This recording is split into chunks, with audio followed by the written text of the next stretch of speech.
সেই অনুযায়ী কাজ শুরু হয়ে গেল।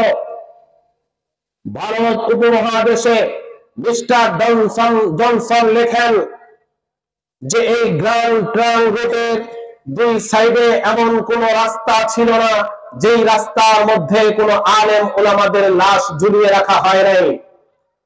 ইংরেজ ব্রিটিশ দলীয়রা তারা মুসলমানদের আলেমদেরকে জবাই করে শুকরের চামড়ার মধ্যে ভরে আগুনের মধ্যে নিক্ষেপ করেছিল। শুধু তাই নয়, শুকরের চামড়ার মধ্যে জীবিত আলেমদেরকে রেখে ঘোড়ার পায়ের সাথে বেঁধে দিয়েছিল, আর ঘোড়া দিয়ে পুরো এলাকার মধ্যে দৌড়াচ্ছিল। আর এইভাবে টেনে হেসড়ে এক একজন আলেমকে অপমানিত, লাঞ্ছিত, বঞ্চিত করেছে। শুধু তাই নয়, এই সকল আলেম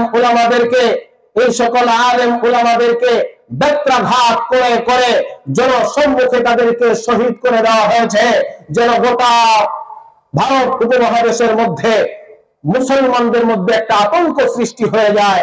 এইভাবে তাদেরকে শাস্তি দেওয়া হচ্ছে, এইভাবে তাদেরকে শহীদ করা হয়েছে। বলেন, ইসলাম ধ্বংস হয়েছে? জোরে বলেন, হয়েছে?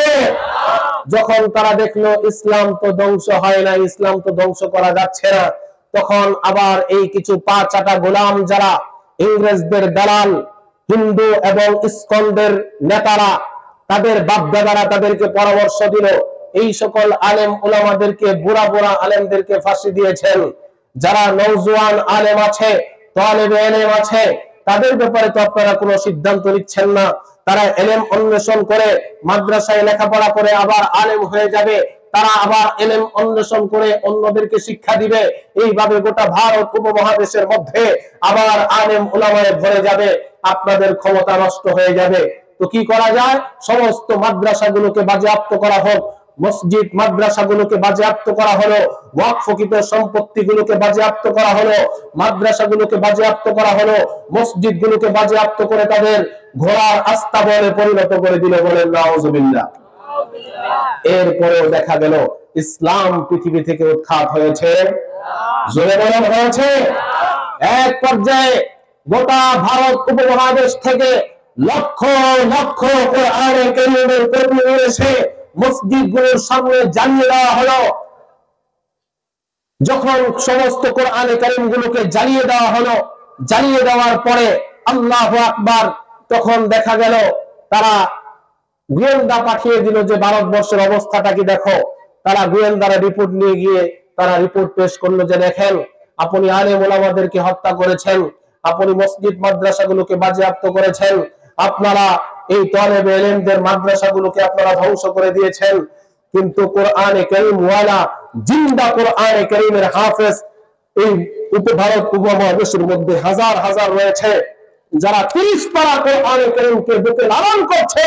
সুতরাং আপনারা যদিও কোরআনের সবগুলো কপি পড়ে ফেলেন, সমস্ত কোরআনে কারীমের কপি পড়ে ফেললেও এই সকল জিন্দা হাফেজে কোরআনরা মুহূর্তের মধ্যেই তার অনুকূলে হুবহু কোরআনে কারীমের মতো কোরআনে কারীম একটা লিখে ফেলবে, একটা জবরের মধ্যে পরিবর্তন হবে না।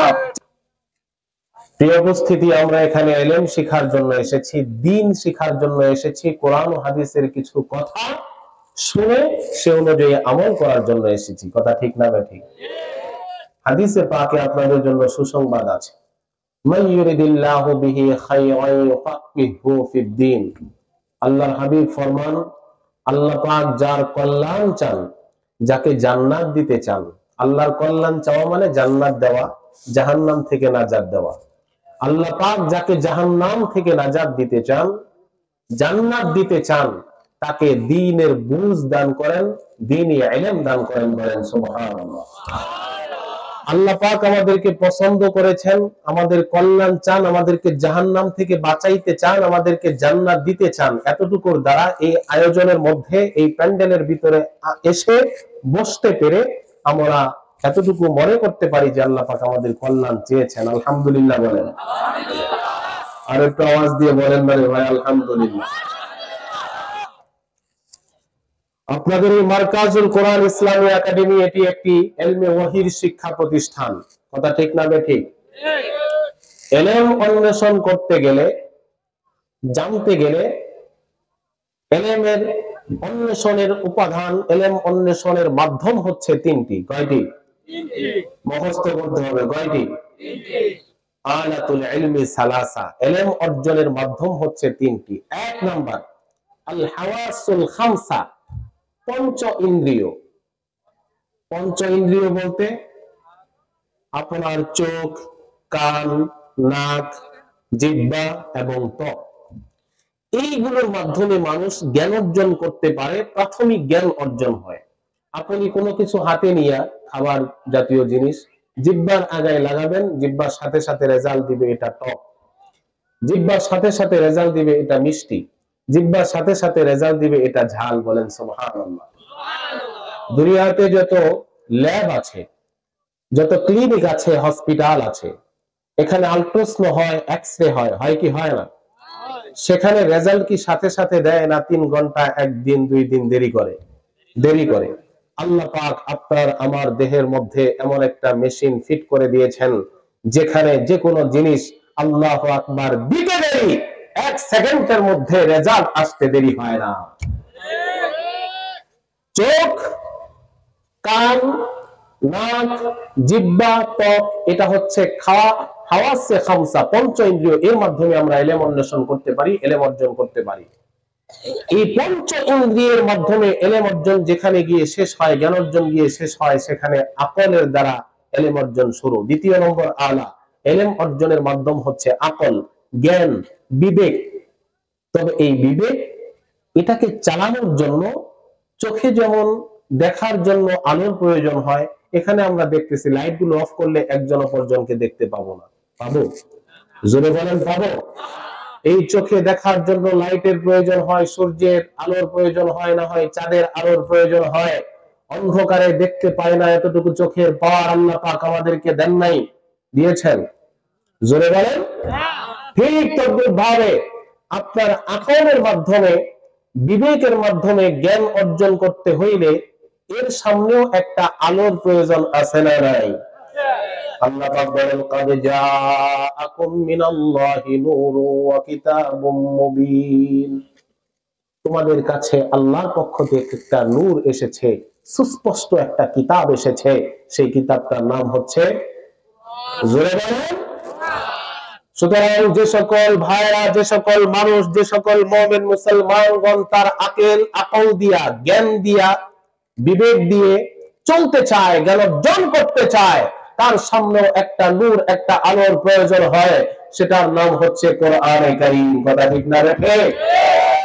সুতরাং যে জ্ঞান অন্বেষণ করতে গিয়া, আকল খাটাইতে গিয়া সামনে কোরআনে কারীমের আলো না থাকবে, কোরআনে কারীমের টর্চ লাইট না থাকবে, সে ইলম অর্জন করে, বিদ্যা অর্জন করে, জ্ঞান অর্জন করে, বিজ্ঞানী হতে পারে, ডাক্তার হতে পারে, ডক্টর হতে পারে, সে বড় বিসিএস ক্যাডার হতে পারে, সে আর যেই হোক না কেন চতুষ্পদ যন্ত্রতে পরিণত হয়ে যাবে, সে কখনো মানুষ হতে পারে না।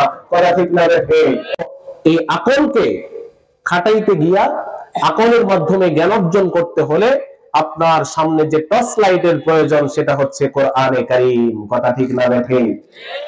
এই জন্য দেখবেন বিভিন্ন বিশ্ববিদ্যালয়গুলোতে আপনার অনেক নাস্তিকরা বের হয়, যারা এত এত জ্ঞান অর্জন করার পরেও নাস্তিক হয়ে বের হয় এবং পরবর্তীতে এই কথা বলতে বাধ্য হয় যে আমাদের বাপ দাদারা ছিল বানর। কথা ঠিক না ঠিক?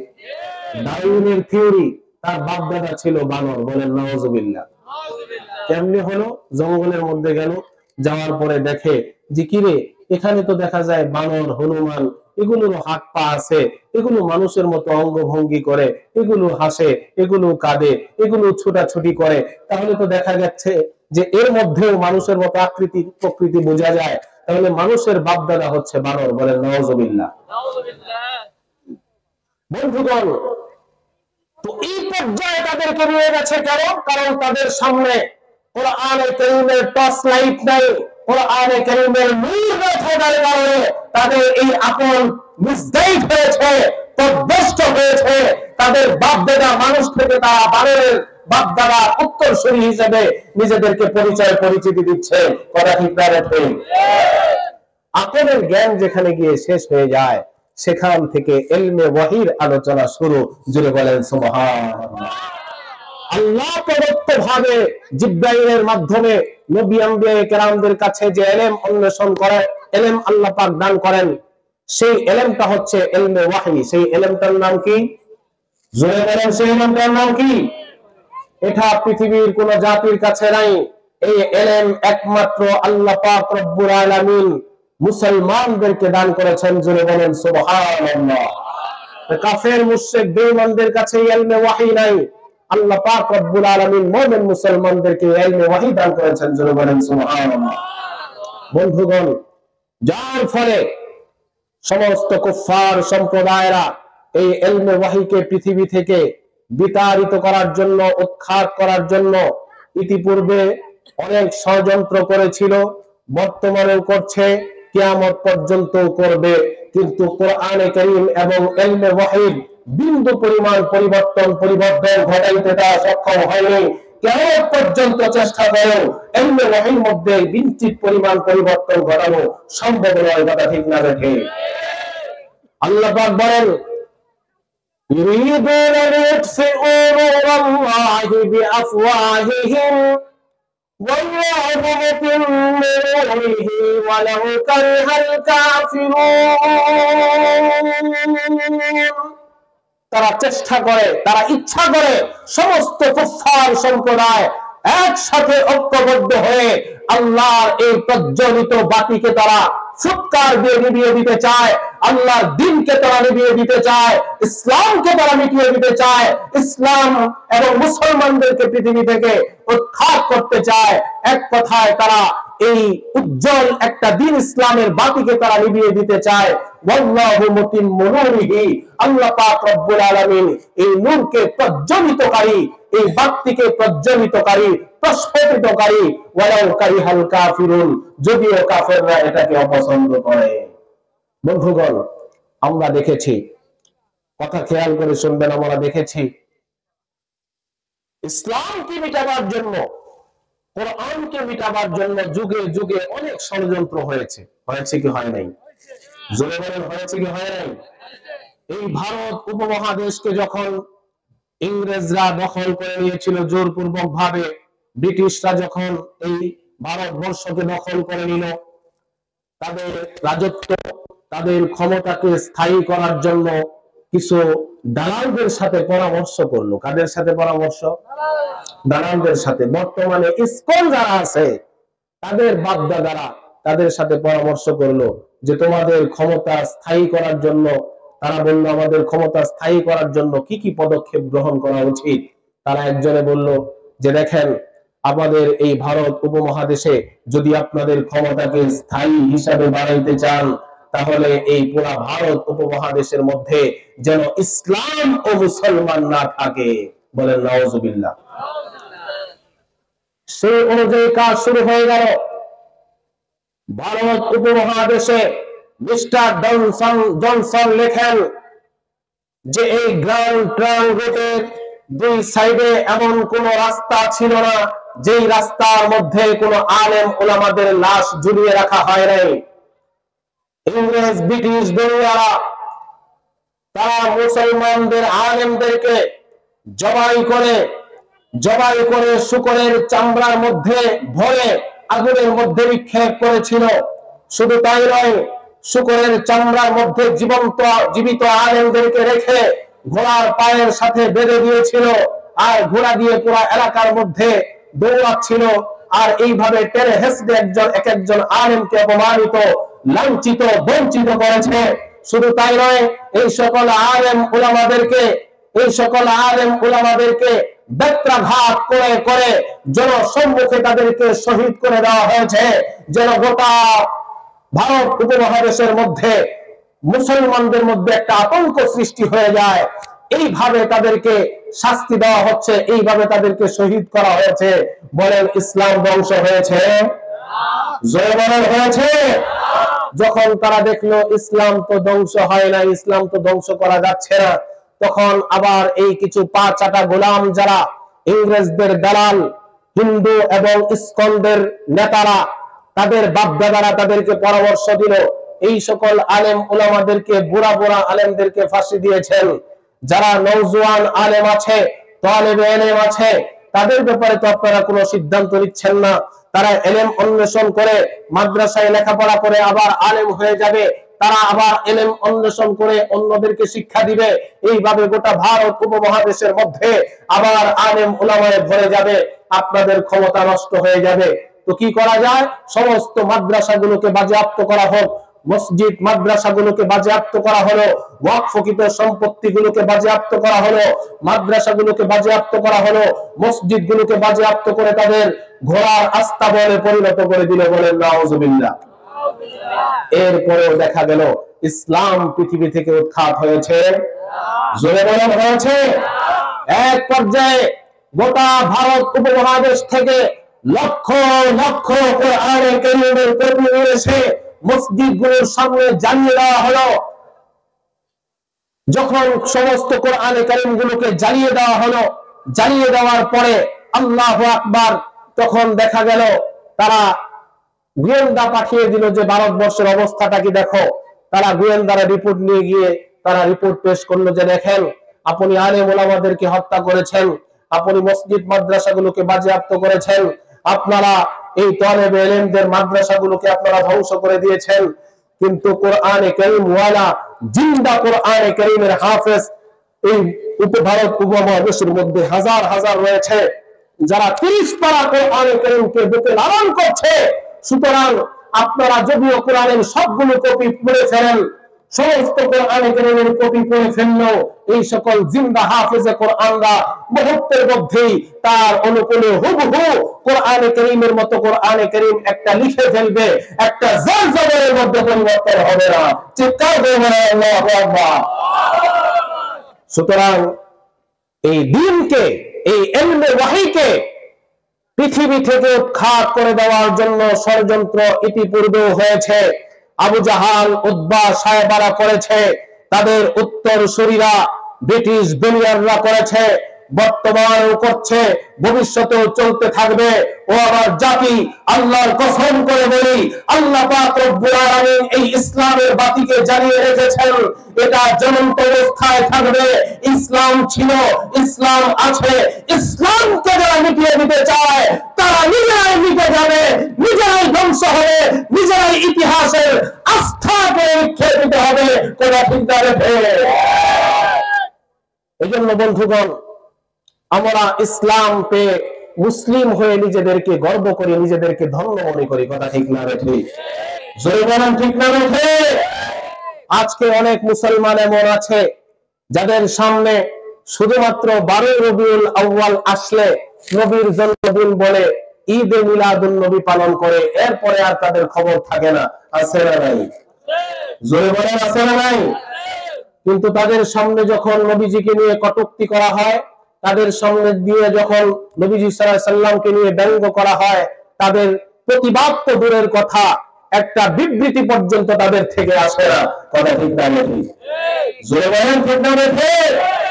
এই জন্য বন্ধুরে আমার, জনাবে মুহাম্মদুর রাসূলুল্লাহ সাল্লাল্লাহু আলাইহি ওয়াসাল্লামের এই আনিত দিন, নবীজি সাল্লাল্লাহু আলাইহি ওয়াসাল্লামের এই দাঁত ভাঙা ইসলাম আজকে কাফের মুশরিক বেঈমানদের ষড়যন্ত্রে পৃথিবী থেকে উৎখাত করে দেওয়ার ষড়যন্ত্র চলছে।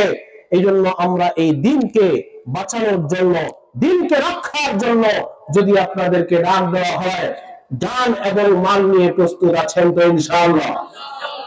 বন্ধুগণ, আল্লাহ পাক রব্বুল আলামিন ভারতে, বাংলাদেশে, অন্যান্য কান্ট্রিতে, জাপান, জার্মান কিংবা ফ্রান্সে রাসূল সাল্লাল্লাহু আলাইহি ওয়াসাল্লামকে নিয়ে কটূক্তি করা হয়। হয় কি হয় না? জোরে বলেন হয় কি হয় না? আল্লাহ পাক রব্বুল আলামিন বলেন, ওয়া রাফা'না লাকা যিকরাক, হাবিব আমার, আমি আপনার মর্যাদাকে, আপনার আলোচনাকে সর্বোচ্চ মর্যাদা দান করেছি। জোরে বলেন সুবহানাল্লাহ। আরেকটা আওয়াজ দিয়ে বলেন সুবহানাল্লাহ। সর্বোচ্চ মর্যাদা দান করেছি কিভাবে? ওয়া রাফা'না লাকা যিকরাক, মুসলমান বন্ধুগণ, আল্লাহ পাক রব্বুল আলামিন আপনার আলোচনাকে আমি সুউচ্চ মর্যাদা দান করেছি। যেখানে আমার নাম আমি লিখেছি, সেই জায়গায় আমি আপনার নামটাকেও সংযুক্ত করেছি। জোরে বলেন সুবহানাল্লাহ। বন্ধুরে আমার, কালেমার মধ্যে লা ইলাহা ইল্লাল্লাহ, আল্লাহর নাম, এই কালেমাটা অপূর্ণ। মুহাম্মাদুর রাসূলুল্লাহ যতক্ষণ পর্যন্ত সংযুক্ত না হবে কালেমাটা অপূর্ণ থেকে যায়। কথা ঠিক না বেঠে? কালেমার মধ্যে তো আপনার নামটাকে আমার নামের সাথে সংযুক্ত করেছি, তাওরাত কিতাবের মধ্যে আমার নামের সাথে আপনার নামটাকে সংযুক্ত করেছি, ইনজিল কিতাবের মধ্যে আমার নাম যেখানে নিয়ে এসেছি সেখানে আপনার নাম, জাবুর কিতাবের মধ্যে যেখানে আমার নাম সেখানে আপনার নাম। শুধু তাই নয়, আরশের চৌকাঠের মধ্যে আমার নাম যেখানে লেখা সেই জায়গায় আপনার নামও লেখা। হাবিব আমার, আপনার নামটাকে এমন সুউচ্চ মর্যাদা দান করেছি, এমন ভাবে মর্যাদা দান করেছি, সাত আসমানের প্রতিটা গেটে গেটে গেটে গেটে আমার নামের সাথে আপনার নামকে সংযোজন করেছি। হে হাবিব, শুধু তাই নয়, প্রতিটা জান্নাতের গেটের মধ্যে মহান নবীজি সাল্লাল্লাহু আলাইহি ওয়াসাল্লামের নাম আল্লাহ পাকের নামের সাথে লেখা রয়েছে। জোরে বলুন সুবহানাল্লাহ। আরেকটা আওয়াজ দিয়ে বলুন সুবহানাল্লাহ। আমি আপনার মর্যাদাকে, আপনার আলোচনাকে আমি সর্বোচ্চ মর্যাদা দান করেছি। হযরত আদম আলাইহিস সালাতু ওয়াস সালাম বলেন, কিতাবের মধ্যে আসছে, হযরত আদম আলাইহিস সালাতু ওয়াস সালাম যখন জান্নাতে ঢুকবেন, জান্নাতের মধ্যে আল্লাহু আকবার, জান্নাতের গেটের মধ্যে মুহাম্মদ সাল্লাল্লাহু আলাইহি ওয়াসাল্লামের নাম।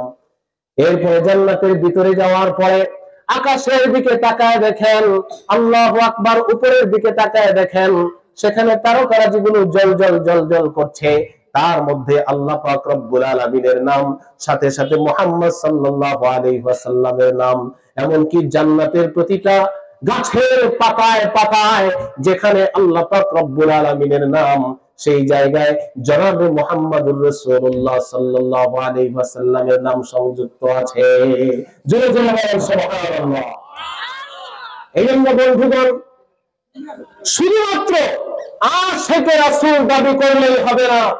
আশিকে রাসূল দাবি করে মুখে আপনার দাড়ি নাই এমন লোকের অভাব আছে না নাই?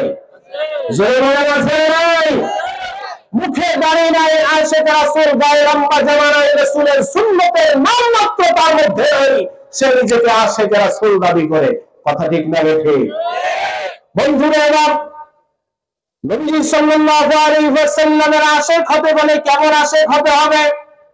বুখারী শরীফের মধ্যে আসছে, নবী সাল্লাল্লাহু আলাইহি ওয়াসাল্লাম যখন পৃথিবী থেকে ওফাত হয়ে গেল, নবী সাল্লাল্লাহু আলাইহি ওয়াসাল্লাম যখন পৃথিবী থেকে বিদায় নিয়ে নিলেন, আল্লাহু আকবার, এই ইন্তেকালের সংবাদটা পৌঁছে গেল হযরতে আব্দুল্লাহ ইবনে যায়েদ ইবনে আব্দুর রাব্বিহির কাছে।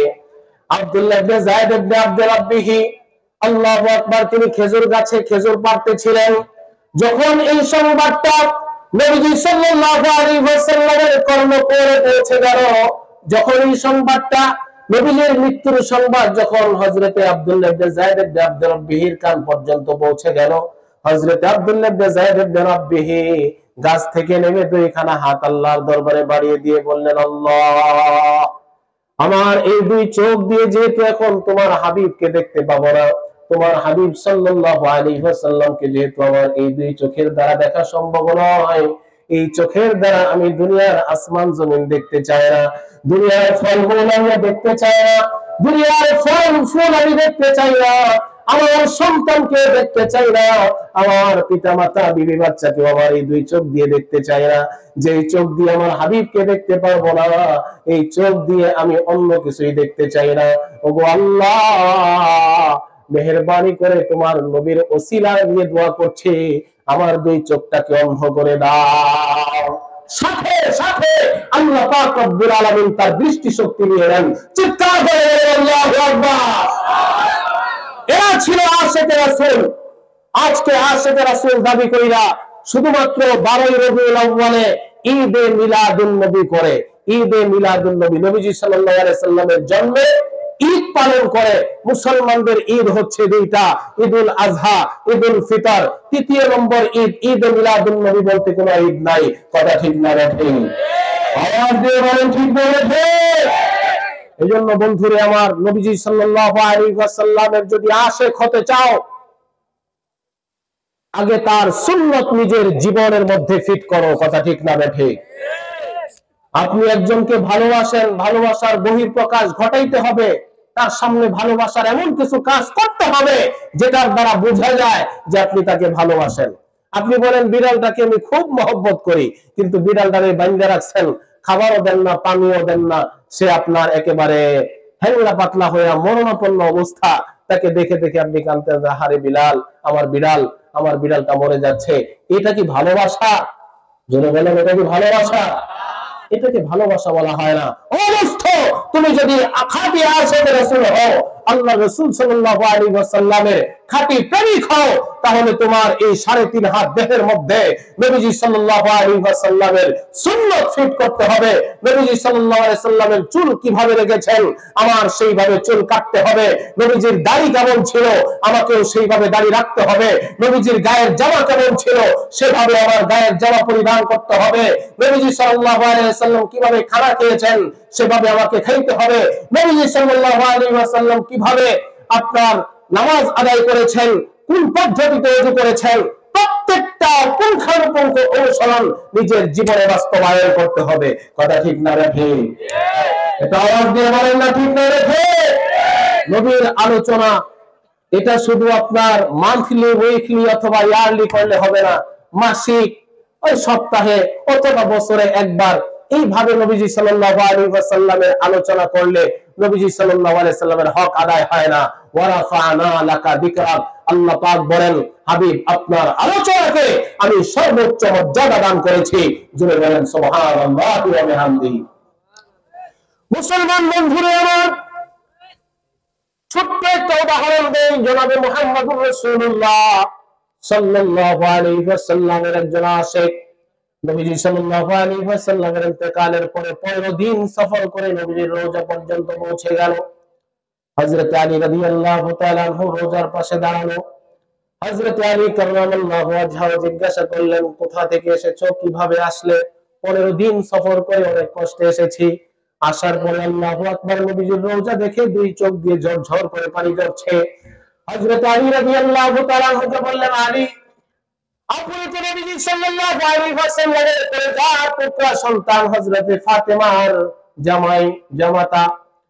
ওগো আলী, আমি নবীজি সাল্লাল্লাহু আলাইহি ওয়াসাল্লামকে দুনিয়াতে জিন্দা থাকা অবস্থায় দুইটা চোখ দিয়ে দেখতে পারি নাই, দুইটা চোখ দিয়ে দেখার সৌভাগ্য আমার হয় নাই।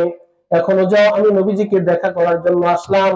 এসে দেখি নবীজির পৃথিবী থেকে বিদায় নিয়েছেন। হে আলী, নবীর ইশকের আগুন আমার অন্তরের মধ্যে দাও দাও করে জ্বলছে। ওগো আলী, আমি একজন তাওরাতের ইমাম, আমি একজন তাওরাতের আলেম। তাওরাত সম্পর্কে আমার খুব ভালো ধারণা আছে।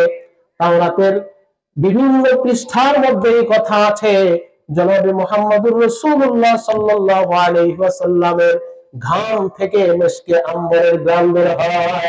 জোরে বলেন সুবহানাল্লাহ। হে আলী, দয়া করে তুমি যদি আমাকে সেই নবীজি সাল্লাল্লাহু আলাইহি ওয়াসাল্লামের একটা ব্যবহৃত জামা আমার কাছে দিয়ে দিতে, সেই গ্রাম থেকে, সেই জামা থেকে আমি একটু গ্রাম নিয়ে নবীজি সাল্লাল্লাহু আলাইহি ওয়াসাল্লামের শরীরের গ্রাম নিয়ে আমার এই দেহটাকে, আমার মনটাকে একটু আত্মতৃপ্তি গ্রহণ করতাম, একটু প্রশান্তি লাভ করতাম। হযরত আলী রাদিয়াল্লাহু তাআলা আনহু দৌড়ে ঘরে গেলেন। হযরতে ফাতিমা থেকে আল্লাহু আকবার চেয়ে একটা জুব্বা পাঞ্জাবি নিলেন, একটা কাপড় নিলেন। কাপড় নিয়ে হযরত আলী কাররামাল্লাহু ওয়াজহাহু দৌড়ে আশিকের কাছে আসলেন। আল্লাহু আকবার, এই আশিককে যখন এই জামাটা উপহার দেওয়া হলো, আল্লাহু আকবার, জামা আশিকটা মুখে নিয়া, নাকে মুখে লাগায়া, চুমা দিয়া গ্রানটাকে নেওয়ার পরে একেবারে পাগল পাড়া অবস্থা হয়ে গেল। আল্লাহু আকবার, রওজা থেকে ফিরে পশ্চিম দিক হয়ে দুইটা হাত আল্লাহর দরবারে বাড়িয়ে দিয়ে বললেন, প্রভু, হে পরওয়ারদিগারে আলম, তোমার হাবিবকে আমি দেখি নাই, তোমার হাবিবকে আমার দুই চোখে দেখা সম্ভব হয় নাই, দেখার জন্য রওনা হয়েছিলাম, তুমি তোমার কাছে ডেকে নিয়েছো। ওগো আল্লাহ, তোমার হাবিবের জামার সেই মিশকে আম্বরের ঘ্রাণ আমার নাকের মধ্যে লেগেছে। হে আল্লাহ, দয়া করে তোমার হাবিবকে আমার দুই চোখে দেখার ব্যবস্থা করে দাও, দুইটা চোখ দিয়ে যেন দেখতে পারি, দেখার ব্যবস্থা করে দাও। ওগো আল্লাহ, আর যদি আমার এই দুই চোখ দিয়ে তোমার হাবিবকে দেখা সম্ভব না হয়, মেহেরবানি করে আমাকে তুমি এই পৃথিবী থেকে, মৃত্যুর মাধ্যমে পৃথিবী থেকে বিদায় দিয়ে দাও। অন্তত পক্ষে আলমে বরজখে গিয়ে যেন তোমার হাবিবকে দেখতে পাই। জোরে বলেন সুবহানাল্লাহ। এই ছিল আশিকে রাসূল। আল্লাহ রাসূল সাল্লাল্লাহু আলাইহি ওয়াসাল্লামের নাম নিয়ে ওসিলা নিয়ে যখন তিনি দোয়া করেছেন, আল্লাহ পাক রব্বুল আলামিন সাথে সাথে দোয়া কবুল করে তাকে ইন্তেকাল, পৃথিবী থেকে বিদায়ের ব্যবস্থা করেছেন। তার রূহ কবজা হয়ে গেছে। জোরে জোরে বলেন সুবহানাল্লাহ ওয়া বিহামদিহি। এই জন্য বন্ধুগণ, আশিকে রাসূল যদি হতে হয়, আশিকে রাসূল যদি হতে হয়, সাহাবায়ে কেরাম যেমন আশিকে রাসূল ছিলেন এরকম আশিকে রাসূল হতে হবে। শুধুমাত্র 12 রবিউল আউয়ালের দিন একটা মিছিল মিটিং করার মাধ্যমে আশিকে রাসূলের প্রকাশ, গতি প্রকাশ হয় না। কথা ঠিক না ঠিক? আর একটা আওয়াজ দিয়ে বলেন না ঠিক না ঠিক? বন্ধুগণ, খুতুবাতে হাকিমুল ইসলাম কিতাবের মধ্যে আসছে, কারি তৈয়ব সাহেব রাহমাতুল্লাহি আলাইহি লেখেন, একজন আশিকে রাসূলের ইন্তেকাল হয়ে গেল। কবরের মধ্যে আল্লাহু আকবার, কবরের মধ্যে মুনকার নাকির ফেরেশতা যখন সওয়াল করতেছে, মার রাব্বুকা, তোমার রব কে? তিনি জবাব দিতেছেন, রব্বি আল্লাহ, আমার রব হচ্ছে আল্লাহ। বলেন তো দেখি এই উত্তরটা কি সঠিক না ঠিক? জোরে বলেন সঠিক না ঠিক? দ্বিতীয় নম্বর প্রশ্ন করতেছে, ওমা দীনুকা, তোমার দিন কি, তোমার ধর্ম কি? সে উত্তর দিতেছে, দীনি আল ইসলাম, আমার দিন হচ্ছে ইসলাম। এটাও কি সঠিক না ঠিক? তৃতীয় নম্বর প্রশ্ন, ওমান হাযার রাজুলুল্লাযী বুইসা ফীকুম, এই যে চেহারাটা দেখতেছো, এই যে ব্যক্তিটাকে দেখতেছো, এই ব্যক্তিটাকে তোমাদের দিকে প্রেরণ করা হয়েছিল, তার সম্পর্কে তোমার ধারণা কি? সে তিনি কে? এবার সে আশিকে রাসূল যখন চেহারার দিকে তাকিয়েছে, সেই ব্যক্তিটার দিকে তাকিয়েছে, আল্লাহু আকবার, অপলক নেত্রে এইভাবে যে তাকিয়েছে আর সেখান থেকে চোখ ফেলে না, এইভাবে যে তাকিয়ে আছে আর সেখান থেকে চোখ ফেলে না, আল্লাহু আকবার। এবার ফেরেশতারা জিজ্ঞাসা করতেছে, যা তুমি জবাব দাও। তিনি বলতেছে, থামো থামো, এই চেহারাটা তো সেই চেহারা যেই চেহারাটা দেখার দুনিয়াতে জীবিত থাকা অবস্থায় আমার দেখার সৌভাগ্য হয় নাই। এই চেহারা দেখেছে আবু জাহাল, এই চেহারা দেখার সৌভাগ্য হয়েছিল উতবা, সাইবা, নজর ইবনে হারিস, আবু লাহাবের, কিন্তু তাদের নসিবে ঈমান জোটে নাই। এই চেহারা দেখেছিল অনেক জঙ্গলের হরিণ পর্যন্ত, তারাও নবীজি সাল্লাল্লাহু আলাইহি ওয়াসাল্লামের আশিক হয়ে গেছে। উট দেখেছে নবীজি সাল্লাল্লাহু আলাইহি ওয়াসাল্লামকে, আল্লাহু আকবার। তদানীন্তন সময়ে একটা সাপ পর্যন্ত রাসূল করিম সাল্লাল্লাহু আলাইহি ওয়াসাল্লামের চেহারা দেখার আশিক ছিল। আমি সেই নবীজি সাল্লাল্লাহু আলাইহি ওয়াসাল্লামের চেহারা দেখতে পাই নাই। আজকে যেহেতু দেখার সৌভাগ্য হয়েছে, তোমার দুইটা প্রশ্ন সাথে সাথে জবাব দিয়েছি, কিন্তু তৃতীয় নম্বর প্রশ্নের উত্তরটা আমি এত তাড়াতাড়ি দিচ্ছি না। এই উত্তরটা দেওয়ার আগে আমার মন ভরে তার চেহারাটা দেখার তৌফিক দাও, আমার অন্তরটাকে একটু শান্ত প্রশান্তি লাভ করার সুযোগ দাও। জোরে জোরে বলেন সুবহানাল্লাহ। रुखसार से बुरका कर जरा पर्दा उठा दो, लिल्लाही मुझे हुस्न खुदा दाद दिखा दो, आए बहर करम सदका हुसैन बिन अली का, प्यासा हो मुझे शरबत दीदार पिला दो, मैं दूर हूँ मजबूर हूँ सैयद आलम, दीदार दिखाते नहीं आवाज सुना दो, जो लोगों को कहलाते सदते गली के, उन लोगों के दफ्तर में मेरा नाम लिखा दो। मरहबा। বন্ধুগণ, কবরের মধ্যে যাওয়ার পরে প্রত্যেকটা মানুষকে তিনটা সওয়াল করা হবে। তিন সওয়ালের তৃতীয় নম্বর সওয়ালটা থাকবে এই ব্যক্তিটাকে, এই লোকটাকে যাকে তোমাদের মধ্যে প্রেরণ করা হয়েছিল। বন্ধুরা আমার, আলমে বরজখে যাওয়ার পরে, কবরে যাওয়ার পরে প্রত্যেকটা ব্যক্তিকেই জনাবে মুহাম্মদুর রাসূলুল্লাহ সাল্লাল্লাহু আলাইহি ওয়াসাল্লামের অবয়বকে তার সামনে তুলে দেওয়া হবে। ও দোস্ত, নিজের চেহারাটার দিকে একটু তাকায় দেখেন, আমি যে অবস্থায় আছি, আজকে রাত্রে ইন্তেকাল করতে পারি, সকালবেলা ইন্তেকাল করতে পারি, আমার মৃত্যুটা এই স্টেজ থেকে নামার আগেও হয়ে যেতে পারে। এই মুহূর্তে যদি আমার ইন্তেকাল হয়ে যায়, এই মুহূর্তে যদি আমি মারা যাই আর আমাকে যদি কবরের মধ্যে রাখা হয়, আমার যে চেহারার অবস্থা, এই চেহারা নিয়ে কি আমি রাসূলের সামনে দাঁড়াইতে পারবো নাকি? বন্ধুরা আমার অনেক যুবক বন্ধুরা আছে যাদের চেহারার মধ্যে দাড়ি নাই, অনেক যুবক বন্ধুরা আছে মাথায় টুপি পরতে পছন্দ করে না, তার চুলের স্টাইল হচ্ছে রোনালদোর মতো, মেসির মতো। আছে না নাই? জোরে বলেন আছে না নাই? ও দোস্ত, পায়ে হাত ধরে বলে দেয়, এই মুহূর্তে যদি তোমার ইন্তেকাল হইয়া যায় আর দাড়ি মুন্ডানো অবস্থায় নবীজি সাল্লাল্লাহু আলাইহি ওয়াসাল্লামের সাথে ফেস টু ফেস তোমাকে দাঁড়াইতে হবে। নবীজি তোমার চেহারা দেখবেন, তুমি নবীজির চেহারা দেখবে কবরের জগতে। ওই সময় তোমার দাড়ি মুন্ডানো অবস্থায় যদি নবীজি সাল্লাল্লাহু আলাইহি ওয়াসাল্লাম তোমার চেহারার দিকে তাকায়, খুব খুশি হবে। জোরে বলেন, খুব খুশি হবে। বন্ধুরা আমার, তোমার চেহারাটা যদি নাস্তিক, মুরতাদ, কাফের, মুশরিক, বেঈমান, ইহুদি, নাসারাদের মতো থাকে, দাড়িও না থাকে, তাদের চেহারার মধ্যে দাড়ি নাই, তোমার চেহারার মধ্যেও দাড়ি নাই, তাদের মাথায় টুপি নাই, তোমার মাথায় টুপি নাই, তাদের জিন্দেগিতে দরুদ নাই, তোমার জিন্দেগিতেও দরুদ পড়ার আমল নাই, নামাজ নাই, রোজা নাই, হজ নাই, যাকাত নাই, ইবাদত বন্দেগী নাই, জিহ্বার দ্বারা কোনো জিকির নাই। এই খালি অবস্থায় যদি সবকিছু শূন্য অবস্থায়, সুন্নতের কোনো পাবন্দি নাই, এই শূন্য অবস্থায় যদি তুমি কবরের মধ্যে গিয়া নবীজির সামনে দাঁড়াও, আর নবীজি যদি বলে তোমার মতো উম্মত থেকে আমি পৃষ্ঠ প্রদর্শন করলাম, ওগো দোস্ত, হাসরের ময়দানে কে তোমাকে কাউসারের পানি থেকে পান করাবে? কে তোমাকে সুপারিশ করে আল্লাহর পক্ষ, আল্লাহর কাছে সুপারিশ করে জাহান্নাম থেকে নাজাতের ফয়সালা করবে? কে তোমাকে পুলসিরাতের জন্য সুপারিশ করবে? সুপারিশকারী কেউ আসেনি? যে বলে আছে। এই জন্য যুবক বন্ধুদেরকে পায়ে হাত রেখে বলি, যারা এখনো দাড়ি মুন্ডাও, আজ থেকে তওবা করো, আজ থেকে ওয়াদা করো, আর জিন্দেগিতে আমি দাড়িতে হাত লাগাবো না। ওয়াদা করা যায় না? কারা কারা প্রস্তুত দুইখানা হাত টান টান করে আল্লাহ পাককে দেখা দেয়? নারায়ে তাকবীর। যারা দাড়ি কাটে তারা হাত উঠায় না। হাতটা কি উঠানো যায়? সবাই উঠান, বলেন আজ থেকে আমরা আর দাড়িতে হাত লাগাবো না। আল্লাহ পাক রব্বুল আলামিন কবুল করেন, সকলে বলি আমিন। আরেকটু আওয়াজ দিয়ে বলি আমিন। আরেকটু